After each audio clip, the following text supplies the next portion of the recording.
treasure is mine, cause she's a comedian. Alright, massive and cool. As I did tell you a long time. Yes, Dreama is right here. In a slow motion, full of emotion, she love it, darling. Now, people, you need to note that he was born Winston Churchill Berger Jr. Yeah, so he began his stage name, with just simply J, until he came up with this particular name called Dreama. She don't know a thing about lady. I love my country girl. I'm in love. And so, people, without apology, as I did tell you long time, that today we have this conversation with Dreama. You understand? Yes, we like to talk to Dreama, and we would like to know how has his musical career begun? How did it begin? And when it began, or better say when it began, what went on until today that we are talking to him? Yo, greetings, Dreama. Yeah, blessed love, Blakk Senses. Manners and respect every time, man. It's all about. It's a joy to be here, to be a part of this program. You know what I mean? One love. So, Dreama, where are you speaking from at the moment? Oh well, at the moment in rainy New York City, New York City, right here in Queens, right here in Queens. Yeah, bro. Yeah, man. Nice one. So, without apology, let's go this way.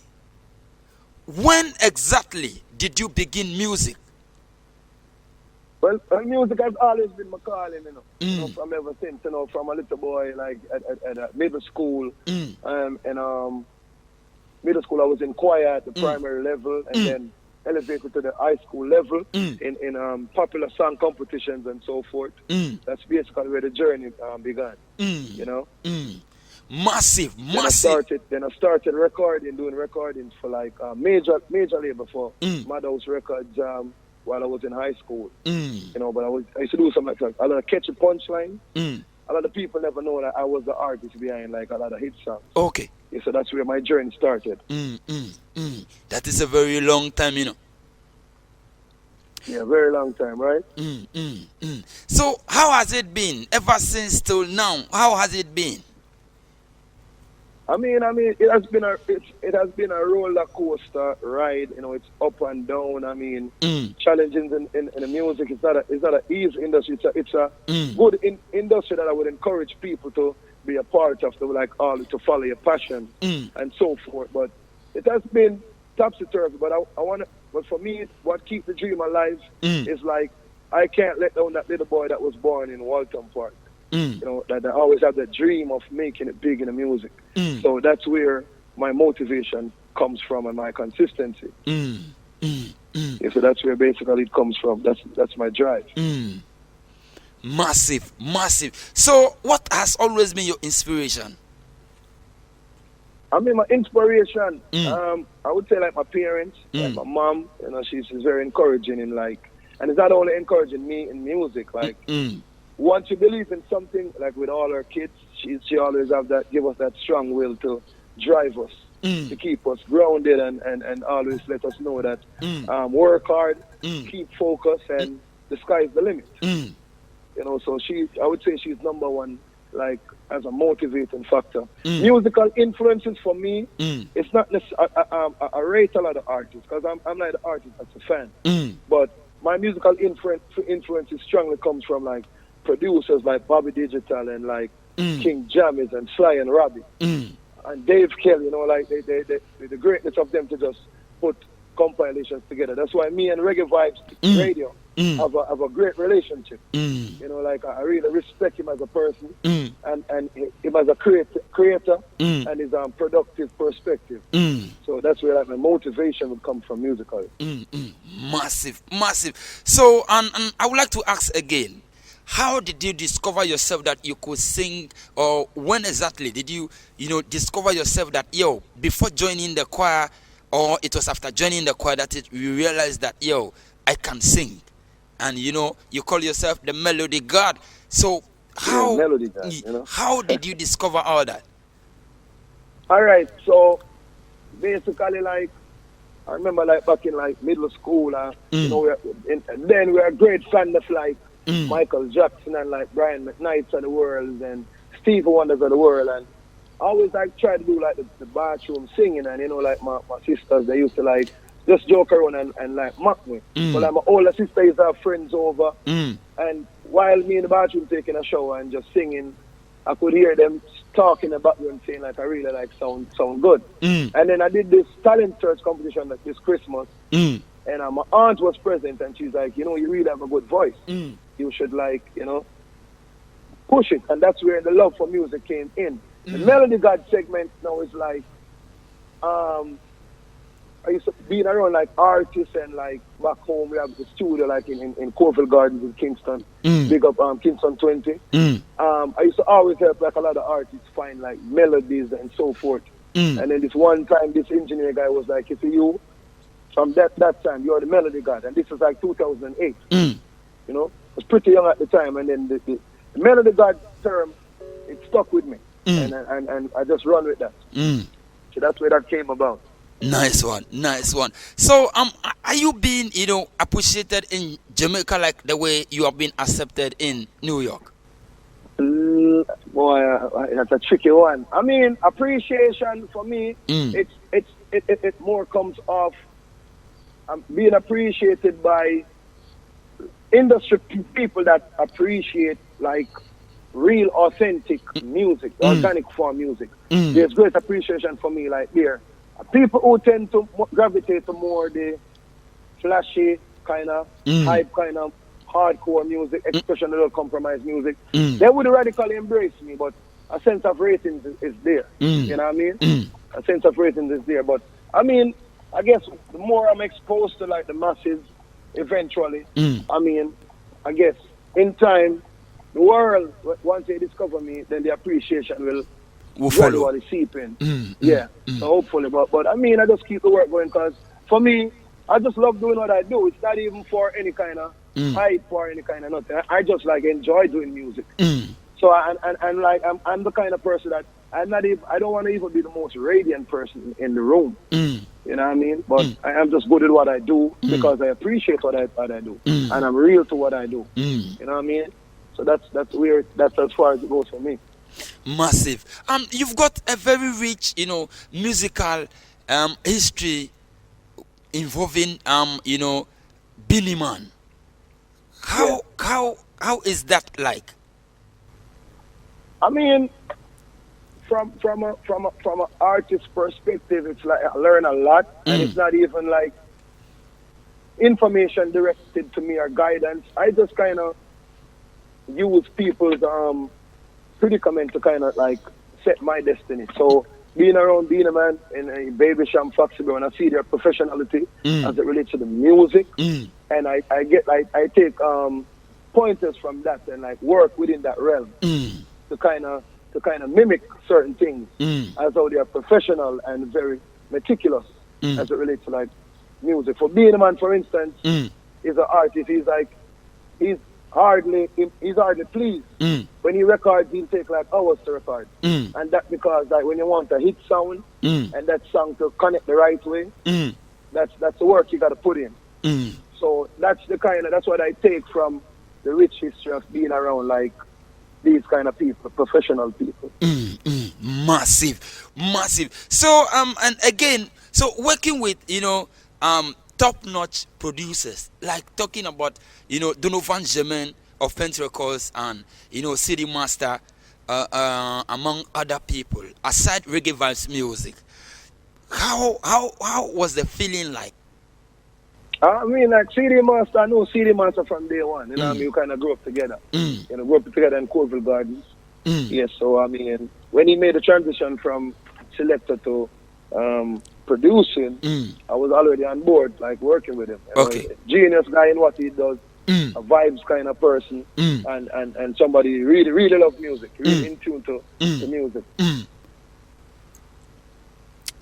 Dave on the other hand, Dave Kelly now the guru. That's Dave Kelly is the epitome. We know. You know what I mean? It's like that's I think being around Dave Kelly is one of my greatest experience in like music.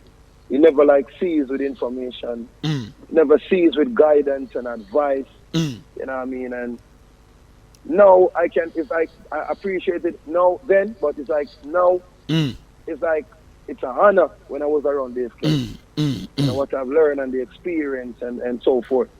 Even Bobby Digital, I learned a lot from Bobby Digital. The one drop style, Bobby Digital was the one that took me from the catchy punchlines and that crossover sound that fit on the pop beats, contemporary beats. Bobby was the one that took me back to the grassroots of one drop, so forth. And he put me around the likes of Jamali and Shiloh and Loki B, Tony Curtis, and Norris Man is very instrumental too. These guys, they nurture certain things and show me the way, you know, to sing and so forth. So it's like, I'm around rich history and I'm absolutely grateful for that. You know? Massive. So people, we are still talking to Dreama all the way from New York in the United States. You understand? Yeah. So Dreama, let's get to the Country Girl. What is the inspiration for that particular song, Country Girl? Well, honestly, the inspiration for Country Girl is like, if you follow the Country Girl, the concept, it's like I'm on a musical journey. My musical trajectory of watching, like, because my mom and my grandmom, they are country girls. All right. You know what I mean? And like, used to go in the country back then and see how my grandma would go about taking care of the family, taking care of the household, and so forth. And that transcended to like my mom. You know, God rest my grandmother's soul because she passed, you know, last year. And to my mom now, to see my mom run her household and so forth. And then like presently, I'm just kind of blessed too. You know what I mean? To be like a part of that. In like my personal life, you know what I mean? Having like a female around that's very grounded and not caught up in like the hype, you know, like appreciative to like family and sticking to the traditional values. You know, that's a plus for me, the traditional values. You know what I mean? Because the new generation coming up now, that's needed, that's required. You know what I mean? So that's where like the instrument, the motivation come from. And as a collective, it's like picking elements from then to present, to future, and put it in a song. Because these are things that I see growing up. Like she cooking and she cleaning, grandma. She makes sure the bills sort out, you know, and so forth. You know, at times her granddad would come off work and tell her like, you know, Depsy, you can relax and so forth. So to put it in a song. You know what I mean? Wicked. So when Reggae Vibes music called at Dreama, I've got a new rhythm and I want to put you on. Like, was that what came into your mind, or it was after listening to the rhythm that is when you came up with?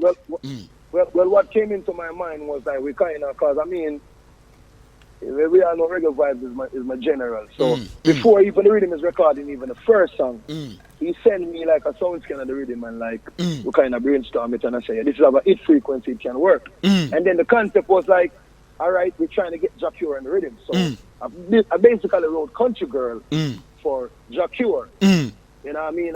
And I told Reggae Vibes that's the concept, and I sent a voice note with a little snippet of it. And with his opinion, he told me that I think you should record it song. And that was history because Country Girl wasn't going to be my song on the rhythm. Okay. You know what I mean? But it has worked out in my favor. You know? Massive. Because the song was basically written for Jacure. You know how it is. People, so you can hear that is still, you know, Dreama speaking to us, you understand, on the Country Girl song. So you partner with Reggae Vibes Music to, you know, give out as many as 10 dub plates to DJs. Like, yo, why that particular offer? And the particular offer is like it's in music. Like if we check like recent history, I can talk about Jamaica and talk about even here in the United States, somewhat in like the tri-state. There's not really a great relationship between selectors, promoters, and artists. Because you see the recent fallout of what transpired in Amsterdam with Jackie, that's major world headline, that's public knowledge. So with all of that going on, it's just like for me and my musical journey is just to build a relationship, not just for somebody to play my song. I want to build a relationship with musical personalities worldwide. You know what I mean? Because you don't necessarily have to be like a selector or a disc jockey to get the dub plate. Even if you're just at home and you love music and you're a journalist, and you have a little setup, you can get a Dreama dub plate too, even to play in your personal space. It's just to build a bond, build a connection. You know, so I want to be that artist that advocate for that kind of. That the artist is not bigger than the producer, and the producers and the disc jockeys are not bigger than the artist. We are all one. For real. You know what I mean? So that's really the calling of that. You know? That's where that came about. Massive. So, this week that is ending, some people will say has ended yesterday, and some will also say ending today.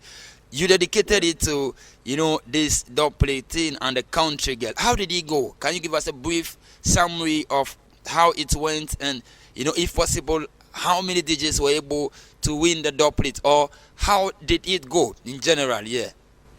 Oh well, basically, they submitted a lot of the dub plates and so forth. So between me and Reggae Vibes, we got a lot in our inboxes, mix and so forth. A few uploaded their content on YouTube. But what we're gonna do is that we're gonna pick a day, maybe it's Monday or Tuesday, to do like a live draw. So the songs were in. Basically, the songs are in from the 4th to the 10th. But the live draw is gonna be on the 12th or so forth. So we're gonna announce. We're gonna do a quick live draw, do a video, and we upload it, and that's where we're gonna do the live draw. And of course, you know that there is basically 7 DJs that can win. So the first 2 is gonna win like 2-2 dub plate, and then after that we're gonna the other 7 is gonna get like what you call it now, 1 dub plate each, and then there is a bonus that makes it 7. We're gonna do a bonus for a selector. Like that's like a wild card. We're gonna do that for like a particular selector. So that adds up to the 7. But whoever wins is gonna get an exclusive dub plate, never heard before. That's part of they're gonna get the country girl and also an exclusive song never heard before. Lord God, they're the only ones that's gonna be playing that. So that's how we're gonna go about that. So selectors, you can hear that. This is right from the horse's own mouth. You can hear that. You understand? Yeah. So you know, if you partook in this particular, you know, week celebration, then you have the chance to win this. You understand? Yeah. So, and with this, what are we expecting after the country girl from the camp of Dreama? Okay, from the camp of Dreama now, yeah, big up to Dreama Music Group. You know, and after Reggae Vibes as a collective too, and as a one team, we are working on an album, 7-track album. Wow. We're working on an exclusive album, 7-track. But I mean, the focus now is really the country girl single to get the light on it, to get that push. You know what I mean? I think it has that worldwide influence. It has that it can make a statement. You know, but after that, it's not even EP. We're gonna go into a 7-track album and take it from there. Maybe a collaboration, I don't know. You know, but that's what we're working on. You know, working on that for like early next year to drop the album. You know, we're taking our time. You know. Massive. So, which Ghanaian artists do you know, or have you had any, you know, active, you know, interaction with? Not necessarily any kind of interaction yet, you know. Oh, okay. Not necessarily any kind of interaction yet, but there's a Ghanaian artist that I listen to. I listen to Black Rasta a lot. I listen to Stoneboy. You know what I mean? And there's a dude called Rocky. Rocky Dawani. Rocky Dawani. Rocky Dawani. I don't even pronounce it, yeah, but Rocky Dawani, Rasta. Seminar is 1 too, but definitely Stoneboy. And Stoneboy is a cool dude. You know what I mean? I might have one interaction briefly, you know, picking up some single that he put out like years ago. But basically, these are artists that I would want to like work with, and I'm looking forward to the Ghana people embracing my thing. I appreciate it more and more. And coming there, you know what I mean? That's something I dream about. To come there to Ghana, you know what I mean? To do a show, do whatever, a workshop, do something. You know what I mean? So I'm looking forward to that, and you know, and special big up to you, man. Like, I mean, Blakk Senses, and you promote Dreama, you believe in Dreama, and enough respect for that. You know, unlimited respect for that, my bro. Respect that. One love, one love, one love. So, your last message to our people before we let go of you. Yeah. Say again, I didn't hear that question. What is your very last message to the people before we let go of you? Your fans and everybody. My fans. Well, I mean, the fans, I mean, keep working hard, you know, in whatever realm that you're doing, you know, believe, put God first in everything you do, and everything is possible. You know, keep at it. Dreama will still give you music of upliftment and inspiration, you know, and thank you everything. I thank you 100%. Thank you unlimitedly. You know what I mean? I love all you fans. You know, keep listening to Dreama. Look out for new material. And it's just one love all around. Hey, big up your status, Dreama. Hey, big up Marlon of Reggae Vibes Music. Big up your status, you large, you understand? General, yeah, this is a big rhythm, you know. And with Dreama on it, yo, wicked. Now, wicked. Yo, listen, people. Dreama said that if you partook in the competition, you have a chance of winning this particular one. That doesn't mean that you should just stop. If you keep promoting Dreama, then you have a doublet for yourself. You understand? Yeah, so absolutely. Yeah, so that is it. Keep promoting Dreama, and it is Dreama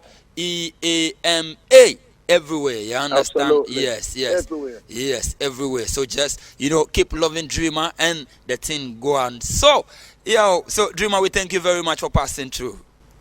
Manners and respect, man. You don't know. And the African train is always a blessing, it's always a pleasure. You know, manners and respect. One love. We'll link up later. Alright, people, so that's awesome. Dreama, with that, you understand? We are pulling it out, can't joke with that. You understand? So me giving it. Oh, we fight, sometimes we quarrel. No matter what, I love you, summer night.